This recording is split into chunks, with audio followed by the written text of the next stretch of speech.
드리겠습니다. 저는 그 인료 특강반에서 전문 강사로 강의하고 있는 정상고이라고 합니다.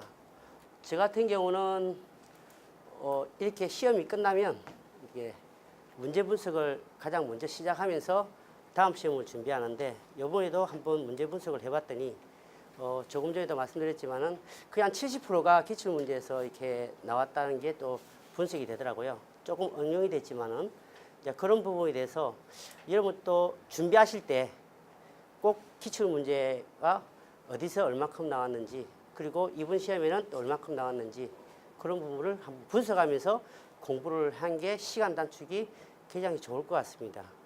저 같은 경우는 꼭 그렇게 일주일 안에 딱 끝냅니다. 그 다음 또 다음 시험을 또 준비해야 되니까. 어찌도 합격은 제가 시켜주는 게 아니고 채점관들이 시켜주는 거니까. 이번 3교시 문제는 총 6개인데요. 우리가 목록표를 보면서 잠시 한번 좀 드리고 싶습니다. 지금 4페이지입니다. 지금 4페이지 1번 같은 경우는 충전전류 부분인데요. 이 부분은 저희한테 101회 때 나왔던 문제입니다. 101회 때 나와가지고 출제 때 문제고, 그 다음 2번 같은 경우는 GPT 부분인데요. GPT 부분 또 이거는 수도 없이 많이 나와가지고 메타라고 이야기하기 좀 그렇고요. 그 다음에 3번 같은 경우는 요번에 18년도 6월 29일 날 REC하고 FIT를 적용하는 걸로 해가지고 법이 바뀌었습니다. 그 부분에 대해서 법 규정을 보면서 한번 말씀을 드리겠습니다. 그 다음에 4번 같은 경우는 분진 위험 장소인데요. 이거는 내성 규정에 있는 거 4일 2호절에 대한 내용을 기술하시오라는 내용이고요. 그 다음 5번 같은 경우는 내진 대책입니다. 내진은 뭐 잘들 아시겠지만은 울산 경주 쪽에 내진이 일어나고 난 뒤에 안전하고 발송, 응용은 한 번씩 나왔습니다. 작년에. 근데 건축전기만 안 나왔었어요. 그래서 어떻게 보면 이것도 예상된 문제로 이렇게 보시면 되고, 지금까지 내지는 건축전기 같은 경우는 2번이 나왔었습니다. 그 다음에 6번 같은 경우는 동력, 그러니까 인버터 제어 쪽에 대해서 예전에 기출대 문제인데요. VVVF하고 VVCF에 대해서 비교 설명하는 거, 그거에 대한 부분의 내용입니다. 그러다 보니까 지금 보시면 말씀드린 것처럼 기출 문제를 분석만 잘하면 문제에 접근하는 것은 크게 어렵지 않다는 거 결론이 좀 나오게 됩니다. 그러면 문제를 한번 더 가보겠습니다. 일단 1번 문제가 충전전류의 발생 원인과 영향, 그리고 대책에 대해서 적으시오 이렇게 했습니다. 이게 프리집하고 조금 틀릴 수가 있는데요. 제가 아까 말씀드린 것처럼 제 서브노트를 이렇게 보여드리고 말씀드리는 거는 어째도 저희들은 3페이지 안에 딱 채워줘야 되고, 아니면 2페이지 반 정도까지도 가능하니까 이런 식으로 서브노트를 작성하면 괜찮겠다고 해서 여러분한테 한번 보여드리기 위해서 기출 문제를 분석한 걸 가지고 말씀드리겠습니다. 충전전류 발생 원인입니다.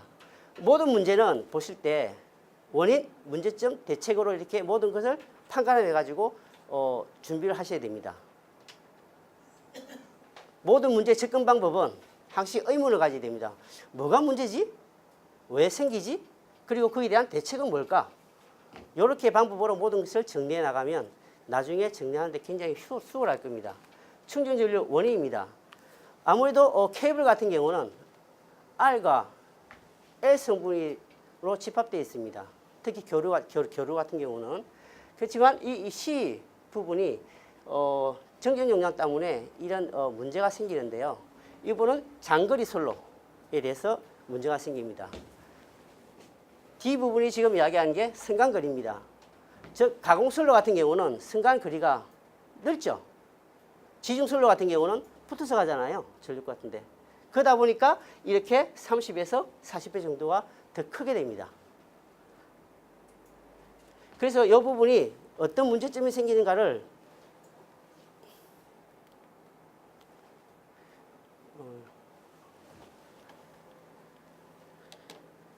저는 항시 하실 때 이런 문제점이 여러 개 있으면 저렇게 암기카드로 딱 준비를 합니다.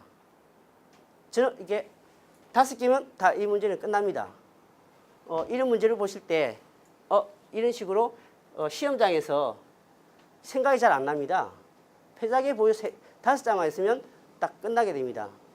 그렇게 서브노트를 작성하시고 이렇게 문제를 접근하시면 좋을 것 같습니다. 먼저 페넌트 현상입니다. 일반 페넌트 현상은 잘 아시겠지만 송전단 진압보다 수전단 진압이 커지는 현상입니다. 그러니까 이런 부분이 현상이 나타나게 되고요. 그 다음에 발전기 자기여자 현상이 나타납니다. 즉 진상진리로 흘러가지고 정자작용이 나타나게 되겠죠. 그 다음에 서지, 개폐 서지가 증가하게 됩니다. 즉 이런 전류 0점에서 이런 재기전압이 발생하시는데요. 이 재기전압이 3배, 5배, 7배 이런 크기로 점점 상승하게 됩니다. 그 다음에 보호개전기 오동장과 유효전력 송전이 제한하게 됩니다. 제한됩니다. 즉 무효전력이 커지다 보니까 아무래도 유효전력이 작아지겠죠. 이런 부분을 설명하고 있습니다. 지금 저희들 답안지 부분에 보시면 각각에 대해서 대책을 이렇게 적어놨는데요. 뭐 그렇게 하셔도 되고 이런 식으로 전체적인 대책을 적어도 됩니다.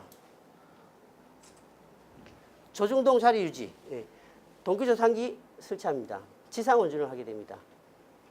그리고 중선점 접지, 그 다음에 동기발전기 저여자 운전, 자기여자 방지에 의해서 단락비를 크게 한다.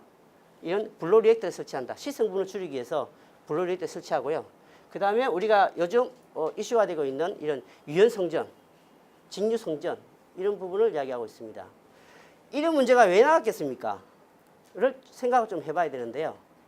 지금 저희들이 보시면 알겠지만은 이제 뭐 지중화 선로라든지 이런 선로가 많이 깔리다 보니까 이런 충전 전로에 대한 이게 문제가 커지게 됩니다. 즉 무효 성분이 커지다 보니까 이런 유효분 송전을 해야 되는데 전혀 이게 손실이 많다 보니까 이런 부분을 어떻게 대책을 세워가지고 제대로 된 송전을 할 것인가를 고민하다 보니까 이런 문제가 많이 자주 나오는 겁니다. 이런 문제는 일반적으로 발송에서 많이 나오는 문제인데요. 왜냐하면 우리는 건축물에서 이야기를 하잖아요. 짧은 거리가 아니라 큰 거리에서 장거리 선로에서 이런 현상들을 이야기하는데 이런 부분은 페넌트 현상이라든지 아까 이런 부분은 잘 아시겠지만은 발송 배전에서 자주 나오는 문제입니다. 그래서 요거는 101회 때 나와가지고 차후에 보시면 알겠지만은 이런 문제를 접근할 때는 이제는 직류 송전에 대해서도 공부를 많이 해야 되겠구나. 유연 송전 시스템에 대해서도 해야 되겠구나라는 것을 딱 감으로 딱 느끼게 됩니다. 왜? 이 대책이 중요하니까. 이런 대책 가지고 다음 시험 문제를 준비하게 되는 겁니다. 그래서 예전에는 직류 송전에 대해서 굉장히 많이 나왔죠. 이런 부분을 좀 짚고 넘어가는 게 좋을 것 같아서 이렇게 말씀을 드리고요.